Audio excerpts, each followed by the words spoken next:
विद्यार्थी मित्रांनो, मी अक्षय पाठक पुन्हा एकदा स्वागत करतो आपल्या YouTube channel Pathak global study centre मध्ये। आज आपल्याला बघायचं आहे की आपल्याला माहिती आहे की आपलं आयुष्य कसं आपल्याला समजतं। आपली बर्थ डेट, आपला जो काही जन्म दिनांक जो असतो, जन्म तारीख जी असते ती आपल्याला लिहून ठेवलेली असते। महापालिका, ग्रामपंचायत असेल तसे या ठिकाणी आपण ज्यावेळेस जन्मतो त्यावेळेस आपल्याला बर्थ डेट जी आहे किंवा बर्थ सर्टिफिकेट जो आहे, जन्म दाखला जो आहे तो आपल्याला मिळालेला असतो आणि त्या जन्म दाखल्याच्या साहाय्याने आपल्याला समजतं की आपलं वय किती आहे। आपल्याला माहिती नसतं की आपण कधी जन्मलोय, का माहिती आहे कोणाला? आपले आई वडील सांगतात की तू ह्या दिवशी जन्मलेला आहे। तसं आपल्याला जन्म दाखला पण असतो आपल्याला मिळालेला महापालिकेतून किंवा तुमचं जो काही गावचं जी काही ग्रामपंचायत जी असते त्या ठिकाणी आपल्याला जन्म दाखला जो आहे तो मिळालेला असतो आणि तो आपल्याला त्यातून आपल्याला समजतं की आपलं वय किती आहे, समजतं ना। त्यासोबत हे आपल्याला आपलं झालं, पण काही वनस्पती आहेत, वनस्पती प्राणी त्यांचं वय कसं समजतं माहिती आहे कोणाला? प्राणी वनस्पतींचं वय कसं सांगू शकतो आपण? एखाद्या किती झालेलं आहे, प्राणी किती वयाचं आहे, वनस्पती किती वयाचे आहेत सांगू शकतो? सांगता येतं, आपल्यालाही सांगता येतं। त्यासाठी काही डॉक्टरचीच आवश्यकता आहे असं काही नाही। आपल्यालाही काही गोष्टी असतात की त्यातून आपल्याला सांगता येतं की ह्या प्राण्याचं वय किती झालेलं आहे किंवा ही वनस्पती जी आहे, हे जे झाड आहे मोठं, हे किती वर्ष जुनं आहे ते सांगता येतं। आता तेच आपल्याला बघायचं की कसं सांगता येतं। आता एक आहे, आता झाडाचं पहिल्यांदा बघूया। आता झाड असतं, समजा झाड कट केलं तुम्ही, झाड कापलं, झाड कापण्याचा जसं गुण आहे, झाड कापायचं नाही, त्यामुळे आपल्याला ऑक्सिजन मिळतं ना। ऑक्सिजन शिवाय आपल्याला जगणं मुश्किल आहे। आपल्याला माहिती आहे की आपण आता झाड कापून टाकतो 2 मिनिटांमध्ये, पण त्याचे जे काही इफेक्ट आहेत ते खूप वाईट होतात। आणि आपल्याला तुम्हाला माहिती असेल की कोविडच्या वेळेला ऑक्सिजनचं सिलेंडर विकत घेण्यासाठी लाईन लागायची दवाखान्या पुढे, आणि तशी वेळ भविष्यात आपल्याला येऊ शकते आपल्यावरती। का? आपण निसर्गाचा नासधूस केलेला आहे, निसर्गाला संपवायला निघालेलो आहे। निसर्गाला संपवायला जर आपण निघालो तर एक दिवस आपण संपेल, पण ही आहे निसर्गाची ताकद। तर तो भाग वेगळा। चला, एखादं झाड कट केलेलं असेल, तुम्ही जाऊन कापू नका झाड कुठले। बघा एखादं झाड जे कट केलेलं असतं एका गावामध्ये किंवा एखाद्या ठिकाणी, की त्या ठिकाणी जो झाड कट केलेलं असतं, हा जो काही भाग आहे त्याचा, हा जो काही भाग आहे ह्या ठिकाणी मी दाखवतोय, त्याला काय म्हणतात? त्याला म्हणतात कॅम्पियम। काय म्हणतात त्याला? कॅम्पियम। त्याला काय म्हणायचं? कॅम्पियम असं म्हणतात। म्हणजे झाड कट केल्याची हा जो काही भाग गोल, जो काही झाडाचा बुंदा कट केल्यानंतर जो काही गोल भाग जो दिसतो त्याला काय म्हणतो आपण? कॅम्पियम। ह्या भागाला काय म्हणायचं? गोल भागाला कॅम्पियम असं त्याला म्हणतात। मग हे झालं कॅम्पियमचा भाग। आता ज्यावेळेस झाड कट केलं जातं त्यावेळेस तुम्हाला त्यामध्ये असं गोल वर्तुळ जे आहे, गोल व्हेन जे सर्कल जे आहे ते या ठिकाणी दिसून येतात। म्हणजे ज्यावेळेस झाड कट केलं जातं, एखादं मोठं झाड असतं त्याचा बुंदा ज्यावेळेस कट केला जातो त्यावेळेस बघायचं त्या बुंद्यात तो जो काही झाडाचा जो काही भाग आहे खाली, त्याच्यावरती असं दिसतं तुम्हाला आतमध्ये गोल गोल वर्तुळ जे आहेत, सर्कल जे आहेत, ज्याला आपण व्हेन म्हणतो, गोल व्हेन जे आहे या ठिकाणी आपल्याला दिसून येते। मग आता ह्यामध्ये ही जी काही गोल जो काही वर्तुळ आहे त्या झाडाच्या जो काही झाडाचा जो काही भाग आहे, बुंदा जो कट केलेला आहे त्या ठिकाणी आपल्याला दिसून येतो। असं हा बुंदा आहे, इथून एक झाड होतं पण ते कट केलेलं आहे, त्यामुळे आपल्याला अशा पद्धतीचं झाड दिसायला लागलंय। आणि ह्यामध्ये वर्तुळ जे आहेत ते दिसून येतात। हे एक वर्तुळ आहे, हे एक आहे, हे एक आहे, असं आपल्याला वर्तुळ जे आहेत ते या ठिकाणी व्हेन जे आहे ते दिसून यायला लागले। मग हे कधी येते? हे जन्मता असते का झाडामध्ये? हे जन्मता कधीही नसते। ही जन्मता कधीही अशा प्रकारच्या वर्तुळ जे आहेत ते झाडामध्ये कधीही नसतात। हे कधी येतात? एक वर्तुळ जो आहे, हा जवळपास 10 वर्षांनी एकदा येतो। हे एक येण्यासाठी किती वर्ष लागतात? 10 वर्ष लागतात, 10 इयर्स। 10 वर्षामध्ये एक वर्तुळ जे आहे ते त्या ठिकाणी येत असतं। मग या ठिकाणी किती वर्तुळ दिसून येतात? हे 1, हे 2 आणि हे आतलं 3। हे बाहेरचं नाही काय, हे बाहेरचं जे काही हे जो भाग आहे हे कट केल्यामुळे असं दिसत आहे आपल्याला, पण त्या कट केलेल्या आतमध्ये जो काही बुंदा असतो ना, त्याच्या आतमध्ये बघायचं की वर्तुळासारखं आपल्याला दिसून येतात, गोल व्हेन जे आहे ते त्या ठिकाणी दिसून येते। मग ह्यामध्ये हा एक वर्तुळ आलेला आहे, हा 2 आलेला आहे, हा 3 आलेला आहे, 3 आलेला आहे, तीन वर्तुळ ह्यामध्ये आलेले आहेत। मी सांगितलं एक वर्तुळ कधी येतं? 10 वर्षांनी एकदा येतं। म्हणजे ह्या ठिकाणी किती वर्तुळ आहेत? 1, 2, 3। म्हणजे झाड किती वर्षाचं जुनं आहे? हे 10 वर्ष जुनं झाड आपल्याला ह्या ठिकाणी दिसून येतं. म्हणजे 10 वर्षांनी एकदा वर्तुळ जे आहे ते त्या ठिकाणी आपल्याला आल्याचं दिसून येतं. मग आपल्याला सांगता येतं की ह्यामध्ये किती वर्तुळ आहेत ते मोजायचे असतात. 5 वर्तुळ आहेत तर किती 50 वर्ष जुनं झाड आहे. खूप जुनं झाड असतं. आजकाल जुने झाडे खूप कमी सापडतात. जुने झाडे जे आहेत ते आजकाल बघायला पण आजकाल खूप अवघड झालेले आहे. का त्याला त्याला कारणीभूत कोण आहे? आपण स्वतः आहोत सगळे. त्यामुळे झाड कापणं गुन्हा आहे.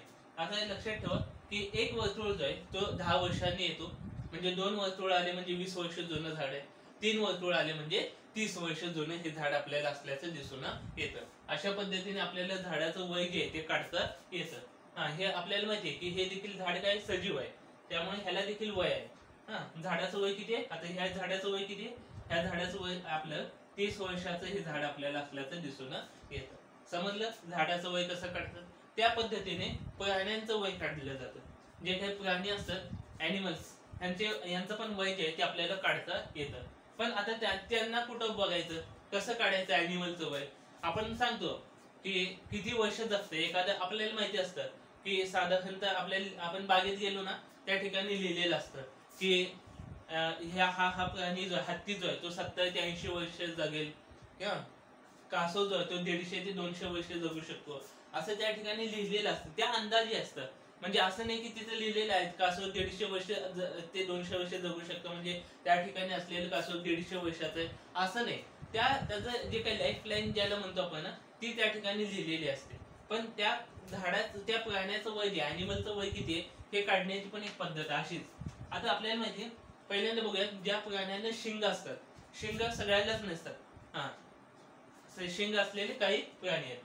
काय आमचं जे काही वय आहे, आता आम्ही प्राचीन झालो. काही दिवसाने आमचं वय जीवाश्म होऊन जाईल. आमचं वय काय नाही, आमचं प्राचीन वय झालेलं आता. जर समजलं प्राण्यांचं वय कसं आहे काढलेलं बघितलं. आता जीवाश्म होतं, काही दिवसांनी जीवाश्म होऊन जाईल. चल आता बघितलं झाड कसं असतं. झाडाचं वय ही काही गोल होईन जे असते, गोल जे काही वर्तुळ आलेले आहेत त्यामध्ये त्यातून आपल्याला काढता येतं. तसं ज्या प्राण्याने शिंग असतं, आता शिंगाचा जो काही भाग असतो असं या ठिकाणी शिंग असतात प्राण्यांना. त्या ठिकाणी काही प्राण्यांना शिंग असतात, काही प्राण्यांना शिंग नसतात. पहिल्यांदा आपण बघूया की ज्या प्राण्यांना शिंग असतात त्यांचं वय कसं काढतात. म्हणजे गाय आहे, म्हैस आहे, बैल असतो आपला. काही प्राणी आहेत त्यांना शिंग असतात. मग त्यांचं वय आपल्याला काढता येतं. म्हणजे आपल्याला माहिती पाहिजे की आपली जी काही गाय आहे किंवा आपला जो काही बैल आहे शेतातला जो किती वर्षाचा झालेला आहे हे आपल्याला बघता येतं अंदाजी. म्हणजे हे काढता येतं आपल्याला की किती वर्षाचं गाय बैल आहे आपलं. त्यानंतर ना आता हे शिंग जे आहेत ज्या ठिकाणाहून शिंग येतात, म्हणजे आता ह्या ठिकाणाहून शिंग आलेले असतात गाई म्हशीला किंवा बाकीच्या प्राण्यांना, त्या ठिकाणाहून शिंग आलेले त्या ठिकाणी ह्या ठिकाणी व्हिंग आलेली असते. या ठिकाणी अशा खाली वरच्या बाजूला बघायचं नाही, खाली ज्या ठिकाणापासून शिंगाची उत्पत्ती झालेली आहे किंवा ज्या ठिकाणापासून शिंग आलेले आहेत त्या ठिकाणी पण शिंग ज्यांना असतो त्या ठिकाणी व्हिंग जे ते आलेले असतात. मग हे व्हिंग किती वर्षांनी एकदा येतं? हे 10 वर्षांनी एकदा येत नाही. झाडाचं 10 वर्षांनी एकदा येतं. जे काही प्राणी जे असतात त्यांना अशी अवस्था 2 वर्षातून एकदा येते. 2 वर्ष झाले की एकदा वर्तुळ जे आहे ते ह्या ठिकाणी आपल्याला आल्याचं दिसून येतं. म्हणजे एखादा प्राणी आपल्याकडे समजा बैल आहे तर जे शिंगात जवळ बघा तुम्ही कुठल्याही ज्या प्राण्याने शिंग आहेत ना त्या प्राण्यांचं जिथून शिंग आलेले आहेत ना तिथं थोडंसं खाजवायचं. इथं नाही, इथं खाजवलं की तो आपल्याला त्रास देईल. इथं खाजवायचं जिथून शिंग आलेले त्या ठिकाणी खाजवलं ना त्यांना खूप आनंद मिळतो प्राण्यांना. त्या प्राण्यांना खूप आनंद मिळतो. पण मग त्या ठिकाणी इथं खाजवायचं, इथं नाही, हे टोक आहे ते ज्या ठिकाणी शिंग आलेलं आहे ना बुंधा ज्याला म्हणू आपण थोडक्यात, त्या ठिकाणी अशीच एक वर्तुळ जे आहेत ते ह्या ठिकाणी जसं झाडाला वर्तुळ पडलेले असतात तशी त्यांना देखील वर्तुळ जे आहेत ते ह्या ठिकाणी आलेले असतात. गोल वर्तुळ जे आहेत ते ह्या ठिकाणी सर्कल जे आहेत ते ह्या ठिकाणी दिसून येतात. मग ते कधी येतात? 2 वर्षातून एकदा येतात. मग 2 वर्ष आपल्याला समजा आपला जो काही आपली जी काही बैल आहे, आपला जो बैल आहे ह्याला समजा 2 वर्तुळ आलेले असतील तर हे किती वर्षाचं झालं? 4 वर्षाचं झालेलं आहे. 2 वर्षापेक्षा जे लहान पिल्लू आहे त्याला वर्तुळ नसतात. हे लक्षात घ्या पहिल्यांदा. आपल्या समजा आताच जन्मलेलं आहे, महिना झालेला आपल्या पिल्लाचा आपलं जर काही पिल्लू जन्मलेलं आहे गाईचं, त्याला आता महिना झालेला आहे, त्याला शिंगाजवळ तसलं काही वर्तुळ हे ते नसतात. हे कधी येतात 2 वर्षानंतर. 2 वर्ष झाले कंप्लीट की एक वर्तुळ त्या ठिकाणी येतं. मग समजायचं एक वर्तुळ दिसायला लागलं की समजायचं ह्याला 2 वर्ष झालेले आहेत आपल्या पिल्लाला, किंवा 3 वर्तुळ आलेले आहेत तर ते समजायचं की 6 वर्ष ह्या पिल्लाचं झालेले आहेत. आणि झाडाचं 9व्या वर्षी कधीही झाड 9 वर्षाचं असेल तर त्याला वर्तुळ येत नाही. ज्यावेळेस 10 वर्ष कंप्लीट होतात तेव्हा त्याला एक वर्तुळ येतं. असं मग 5 वर्तुळ आले तर किती 50 वर्ष झाले. 8 वर्तुळ आले तर 80 वर्ष झालेले आपल्याला दिसून येतात. काही प्राचीन झाडे जी आहेत ती 100-150 वर्षाची पण आहेत, वड पिंपळ असतात, पण आजकाल ते दिसतच नाहीत किंवा माणसाने त्यांना संपुष्टात आणलेलं आहे. आणि अशा गोष्टी आपल्याला टाळायचे, वनस्पती प्राण्यांची हत्या थांबवायची आणि त्यांना देखील जीवन जगण्याचा हक्क आपल्या देशामध्ये आपल्याला दिसून येतो. अशा पद्धतीने समजलं की प्राण्यांचं वय कसं मोजायचं आणि वनस्पतींचं वय कधी कसं मोजायचं. झाडांना 10 वर्षांनी एकदा एक वर्तुळ, आणि जे काही शिंगवाले प्राणी जे आहेत त्यांना 2 वर्षांनी एकदा वर्तुळ आपल्याला आल्याचं दिसून येतं. मग असं होऊ शकतं की काही प्राणी आहेत त्यांना शिंगच नसतात. ॲज एक्झाम्पल आपला कुत्रा घेतला किंवा घोडा घेतला, हत्ती घेतलं, ह्यांना काही वर्तुळ नसतात. मग ह्यांचं कसं मोजलं जातं? ह्यांचं दात जे असतात ना ते दाताच्या साह्याने मोजायचं असतं यांचं वय किती झालेलं. आपल्या घरातला कुत्रा किती वर्ष जगतो साधारणतः? 12 ते 14 वर्ष. 12 ते 14 वर्षाच्या लाईफ लाईन असते त्याची. जो काय आपल्या घरातला जो काय पाळीव कुत्रा जो असतो किंवा कुठलाही असेल 12 ते 14 वर्ष साधारणतः तो जगतो. पण त्याचं जे काही त्याला काही असं वर्तुळ येत नसतात, त्याला काही शिंग नसतात. त्याचं जे काही आयुष्य मोजलं जातं ते त्याच्या दात जे असतात त्याच्या साह्याने ते मोजलं जातं. मग असं काही पर्टिक्युलर मग तो नियम सगळ्याच प्राण्यांना लागू होतो असं नाही. शिंग ज्यांना आहे त्यांच्यासाठी हा नियम परफेक्ट लागू होतो, झाडांसाठी हा नियम परफेक्ट लागू होतो. पण ज्यांना शिंगच नाही अशा प्राण्यांसाठी वेगवेगळं आयुष्य मोजण्याची पद्धत वेगवेगळी आहे.